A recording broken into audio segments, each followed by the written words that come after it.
2017 financial year, which is a decade ago. This is even making it worse. We have now 2015. I think we are now going backwards even. That Kenyans are watching us at home, discussing about an audit report of the year 2015.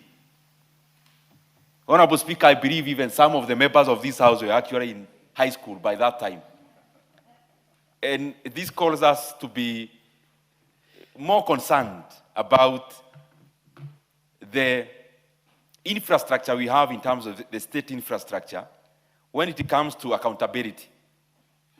Because we cannot be here talking about GAF, and we are talking about year 2015.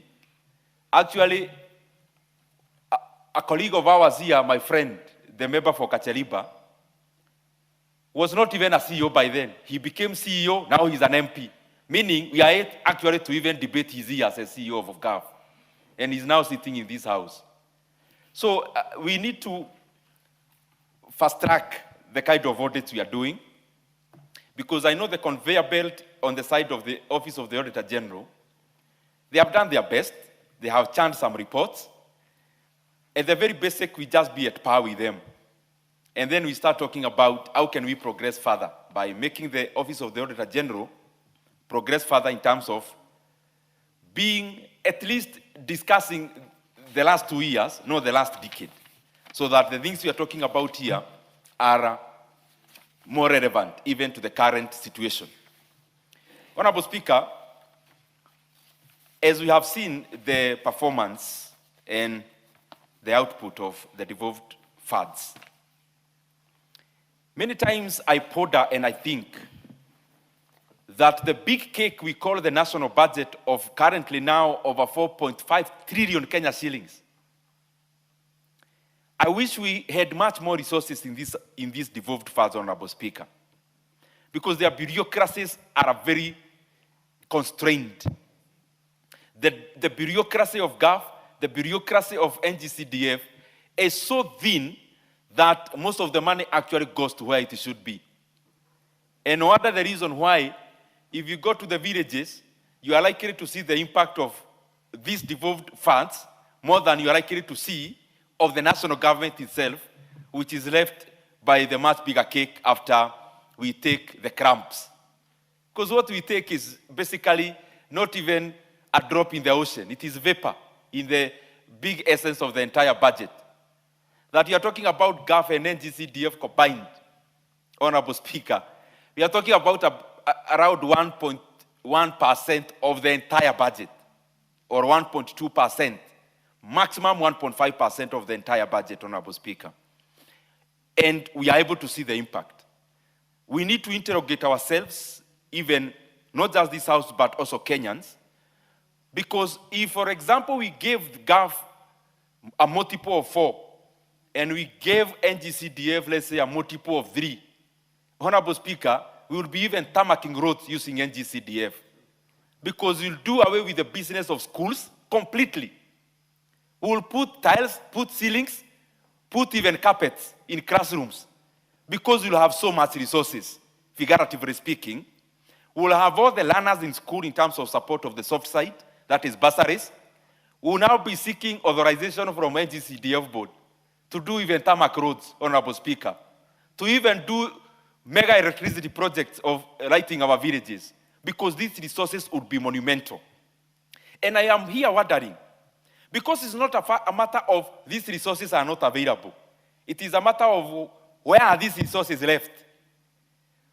At the bigger cake, the kitchen where this cake is left, the bureaucratic machine is so heavy that we use much of the funds in oiling the government machinery more than in actually dispensing services to the Kenyan people.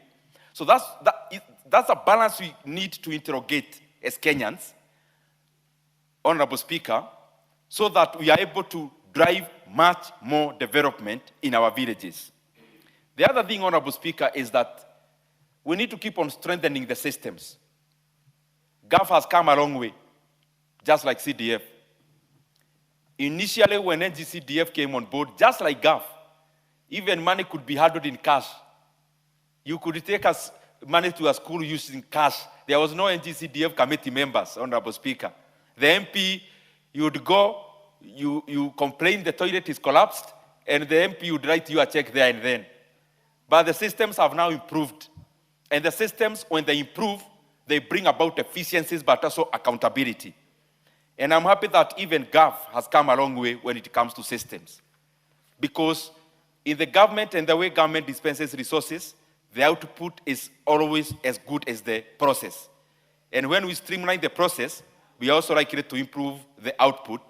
But there is also a room for improvement when it comes to Gov systems, Honorable Speaker, so that they are much more stringent, and so that the systems are a bit more cross-ended, other than open-ended, Honorable Speaker. The other thing is what I said before. The Office of the Auditor General has been doing a great service in our republic.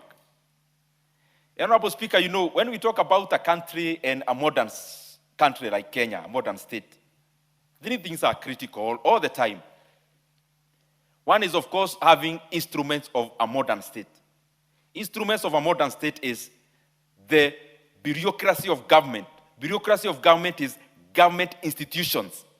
When we talk about boards, parastatals, departments, and sagas, all that constitutes, Honorable Speaker, what is the state functionaries and state institutions. The second thing, of course, when we talk about even a modern economy, is the rule of law. And this conveyor belt on accountability and the report you are talking about here, even the rule of law, which is based on our judicial system, has also a say in the report you are discussing today, Honorable Speaker, at the head of the conveyor belt. And of course, the last one, in the 3 segments, is accountability through democracy. That's the fact that we are now elected as leaders, that we are not appointed, that you are a representative of the people. And that is why all the time, a representative of the people has to always talk the language of the people. Because you are not elected to become different. You are elected to represent.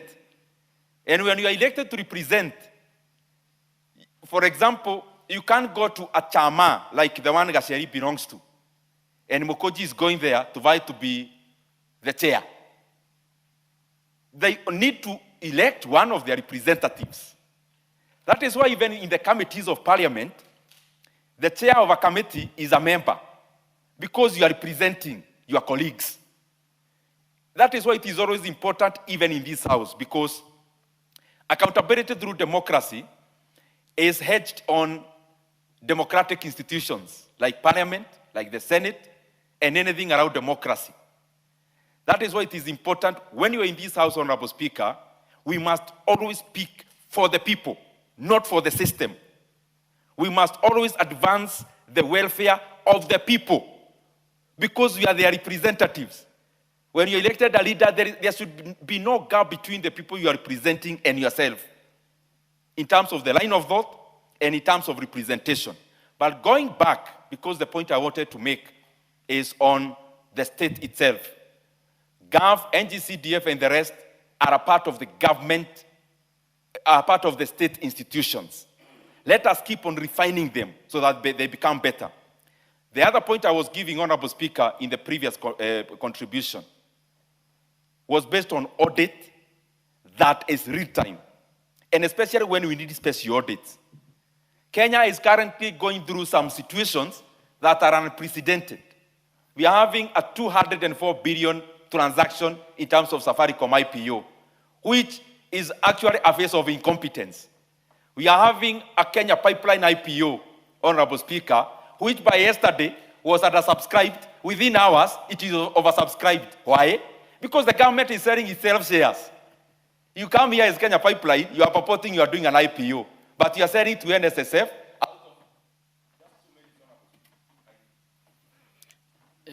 You are at 2 minutes. Thank you very much, Honorable Speaker. We are here discussing monumental issues. Safaricom is a 204 billion Kenya shillings transaction. Kenya has never had such a transaction ever since independence. Honorable Speaker, some of these issues, when we raise them, the Office of the Auditor General needs resources that they can be able to go ahead and investigate such matters, arrest them when they matter. That is why they actually need to have one account. The other thing is Kenya Pipeline, as I was saying. You are here doing an initial public offering, but it's not public. It is subscribed within a day.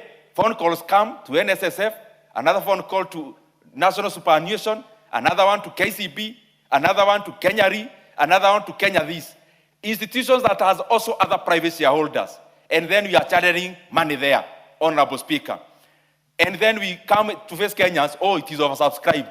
Oversubscribed because of political interference, Honorable Speaker, where we are putting workers' money in suboptimal commercially, in suboptimal areas, Honorable commercially speaking. And Honorable Speaker, that is why the Office of the Auditor General need capacity, so that that kind of matters, they move with speed, they stop them when they matter most. Now, we are handing over even the control of Kenya Pipeline to our brothers in Uganda. Then, is it still Kenya or Kenya-Uganda Pipeline, or what is it about, Honorable Speaker? Everything is bogged down because political interference in running of institutions, Honorable Speaker, is a bigger headache than audit. I wish you had asked for more time.